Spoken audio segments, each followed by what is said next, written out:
Assalomu alaykum, Ismoilga tushumsiz. Mazangiz sum mukammallar, qarang, bay bay bay, o'ta go'zal holatda ustoz ham shaytaning jo'na ekanmi? Qurtobilan qarang. Voy voy voy voy. Mana qurtobi so'tilib tishkilayapti edi. Hammasi zo'r, menga yo'q qurtobidan boshqa ovqatlar. Bu o'zi mana anomal issiqda yomon ketadigan ovqatda bu. Yaxshi ketadimi, yomon ketadimi ustoz bu? O'zimiz yeb ko'rdingizga, ana aytib qo'ying. O'ta zo'r, ustoz o'ta go'zal-da. Go'shtlar mana sari yo'qda pishadi. Bay bay bay bay. Ko'rsatdim go'shtlarni ham. Oka buni ish bo'l Ismoil aka endi narxini ham bitta bilib qo'yaylik.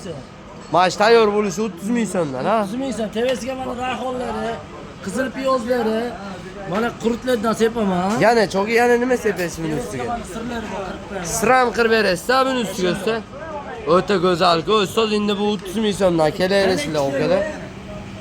Lolajon bozorda ustoz qaydasiz kelinglar? 3dan. 3dan kelishdi okalar, kelaverasizlar. Lolajon bozorda faqatgina.